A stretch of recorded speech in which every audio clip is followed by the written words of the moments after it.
นี่คือนาคำปลายนะตอนแรกมื้อนี้ข้ามานาพระเจ้าได้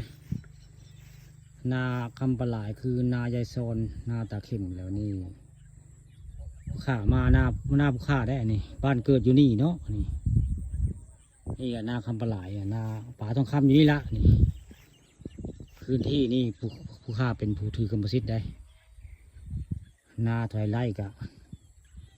ซีผู้ข้าหมดเลยบริเวณนี่เป็นนสสามได้บริเวณนี่นายายซ้อนวงเงินอยู่นี่เนี่ยคำปลายแหละนี่ตัวเลขมูนี่ผู้ข้ามาให้มานาบ้านอ่างได้เพราะผู้ข้าเป็นคนบ้านอ่างเป็นลูกชายของนายเข้มวงเงินอยู่ยายซ้อนวงอยู่ได้นี่คือนาป่าทองคำแหละนี่คำปลายคำปลายไปพระจักกะเจ้าหัวจักนี่ละนาป่าทองคำแหละในมงนี้นาบุค่านี่ละตอนมาแรงมันนี่พามาบึงตะเวนใกล้สิตกได้ตะเวนก็งามใกล้สิตกได้บริเวณนาเมฆบุค่าแต่ว่าเป็นชื่อบุค่าได้ขึ้นเป็นชื่อบุค่านานี่ประมาณ29 ไร่พอได้หมดแล้วทั้งหมดนี่29 ไร่พอได้นายายซอนนี่เนาะก็เลยแต่ว่าไปฟ้องเป็นชื่อกรรมสิทธิ์ของนายทองคำเลยผู้ถือมรดกในนี่เนาะในนาอันคำปลายถือมรดกไว้ทำกันไว้ง่ายแต่ผู้ถือมรดกคือลูกล่าหมู่เลยพวกข้าป่าทองคำนี่ถือกรรมสิทธิ์ไว้ง่ายบริเวณคำปลายนี่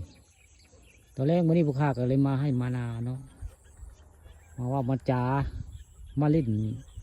มาหึงบึงให้หน้าผู้เจ้าแล้วก็มาลิ้นน้ำเฮือนซานอ้ายผู้ข้าได้หมู่นี้บ้านในวิเศษ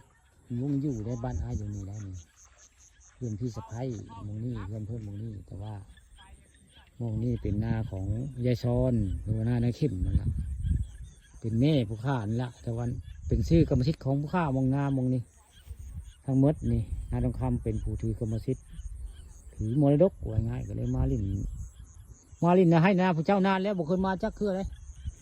มาให้มานาคำปลายแต่ว่ามื้อนี้ก็เลยพามาเบิ่งตะเวนใกล้สีตกคักได้ตะเวนกับผู้สีสันแดงคักได้นี่ละตะเวนใกล้สีตกอยู่บ้านนางตำบลนาตาลอำเภอตะงอยอยู่ในให้นาของยายซอนแต่ว่ากรรมสิทธิ์ผู้ถือมรดกคือป่าทองคำนี่ละให้นาผู้ข้าป่าทองคำบ้านอ่างตำบลนาตาลอยู่มุมนี้ได้นี่ตัวเลขมื้อนี้มาให้มานาเลยมาหน้าผู้เจ้ามื้อนี้คลิปแรกที่มาลงให้พุทธิดาเมืองนี่แหละคำปลายคำปลายอันนี้แหละคำปลายนายายซอนแต่เพิ่นเสียชีวิตแล้วไปเป็นชื่อป่าทองคำแล้วของมือนี่ถือกรรมสิทธิ์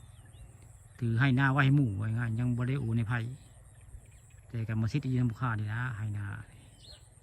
วันนี้ก็เลยมาเล่นให้กันหน้าก็เลยให้นางน้อยผู้ติดตามเบิ้งนี่แหละให้นา